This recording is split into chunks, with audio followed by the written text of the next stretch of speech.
कहानी शुरू होती है और हमें एक जंग का मैदान दिखाया जाता है जहां दो आर्मीज आपस में लड़ रही थी। एक लंबी फाइट के बाद जिंगसेन की आर्मी जीत जाती है, जिसके बाद जिंगसेन को किंग एम्पायर का फर्स्ट एम्परर बना दिया जाता है। लेकिन जिंगसेन का लालच तो खत्म होने का नाम ही नहीं लेता, क्योंकि वो पूरी दुनिया पर राज करना चाहता था। यही वजह है कि वो अपने गुलामों से दिन रात काम करवाता और दिन ब दिन अपनी आर्मी को डबल करता जाता, और जो भी जिंगसेन के खिलाफ जाता वो उसे मरवा देता। तभी सीन एक छोटे बच्चे सियान और स्वॉर्ड मास्टर गायनी पे शिफ्ट होते हैं। वो दोनों चलते हुए कहीं जा रहे थे और वो कहाँ जा रहे थे ये तो हमें आगे ही पता चलेगा। तभी उन्हें किंग टेम्परर की आर्मी घेर लेती है और सरेंडर करने का कहती है, और ये कहते हुए वो सब डर रहे होते हैं। जिस पर स्वॉर्ड मास्टर गायनी ट्यान से पूछता है, क्या तुम्हें डर लग रहा है? जिस पर ट्यान जवाब देता है कि नहीं, मुझे डर नहीं लग रहा। तो स्वॉर्ड मास्टर बोलता है कि क्या तुम जानते हो कि ये क्यों डर रहे हैं? इस पर ट्यान जवाब देता है कि ये आपसे डर रहे हैं। जिस पर स्वॉर्ड मास्टर ट्यान को मोटिवेट करते हुए कहता है, तुम्हें कभी नहीं डरना और तुम्हें हमेशा स्ट्रॉन्ग बन के रहना है। तो ट्यान कहता है कि मैं कभी नहीं डरूंगा और हमेशा अपने दुश्मन का मुकाबला करूंगा। वहाँ दो लोग ऊंचाई से इनको देख रहे थे और इनके बारे में बातें कर रहे थे। इनमें से एक हिस्ट्री स्कूल का मास्टर बेन है और दूसरे आदमी का नाम जूजी था। इनको ट्यान के बारे में पता चलता है कि उसे एक बूढ़े कपल ने अडॉप्ट किया था, लेकिन एक माह पहले ही उस कपल के घर में आग लगने से उनकी मौत हो गई, पर ट्यान बच गया। जिसके बाद वो गलियों में घूमता रहता। वो उसे बताता है कि गायनी ने ट्यान को बड़ी मुश्किल से ढूंढा, क्योंकि उसे लगता है कि ट्यान आम बच्चों जैसा नहीं है। अब तो जूजी को भी शक हो रहा था कि ट्यान कोई आम बच्चा नहीं है। सीन नीचे ट्यान और गायनी पे शिफ्ट होते हैं, जहाँ दिखाया जाता है कि तमाम आर्मी गायनी से बहुत डरी हुई थी। तभी एक सोल्जर का तीर गलती से गायनी की तरफ चला जाता है, तो स्वॉर्ड मास्टर तीर से बचते हुए उस सिपाही को एक ही वार में खत्म कर देते हैं और इसी तरह खतरनाक फाइट शुरू हो जाती है। स्वॉर्ड मास्टर अकेला ही तमाम सिपाहियों का मुकाबला करते हुए उन्हें खत्म करता जाता। तभी कुछ सिपाही मौका देकर ट्यान पर हमला कर देते हैं।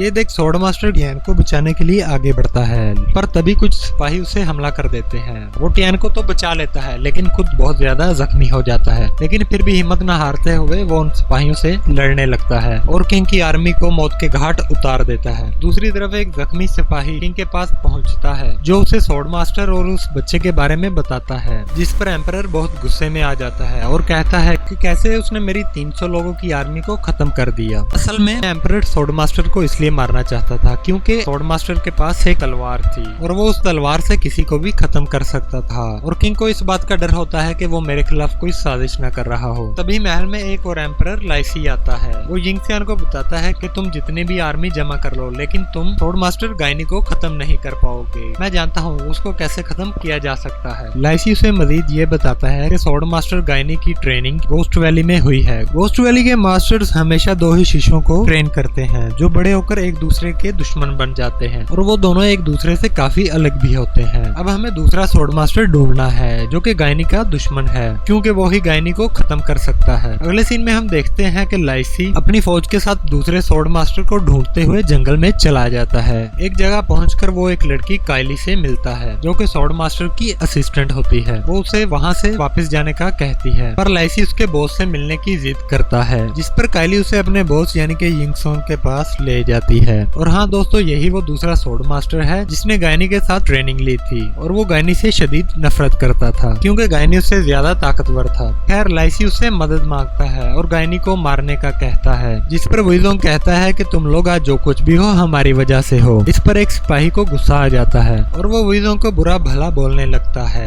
ये देखकर वुइजोंग को गुस्सा आ जाता है और अपनी तलवार के एक ही वार से उस सिपाही को मार देता है। खैर लाइसी उसे किंग के लिए काम करने का कहता है, पर वुइजोंग उसे मना करते हुए वहाँ से जाने का कहता है। जिस पर लाइसी कहता है कि तुम्हारी तलवार कितनी ताकतवर है, लेकिन ये फिर भी गायनी का मुकाबला नहीं कर सकती। तभी इनकी बातों से हम पे रिवील होता है कि वुइजोंग मोई स्कूल के लीडर को मारकर भाग आया था और तब से वो यहाँ जंगल में ही छुपा बैठा है। लाइसी वुइजोंग को समझाने की कोशिश करता है और उसके सामने एक डील रखता है कि वो गायनी को मार दे और उसकी स्वॉर्ड ले ले, इस तरह किंग का काम भी हो जाएगा। इस पर वुइजोंग मान जाता है और लाइसी अपने सिपाहियों के साथ वहाँ से चला जाता है। लाइसी के जाने के बाद वुइजोंग कायली से पूछता है कि वुशोंग, कायलिन और कैंगलिन कहाँ हैं, जिस पर कायली जवाब देती है कि मैंने उनको आने के लिए इन्फॉर्म कर दिया है। तभी सीन वुशोंग पे शिफ्ट होते हैं, जो एक झरने के नीचे ट्रेनिंग कर रहा था, और यहीं पर एपिसोड 1 खत्म हो जाता है।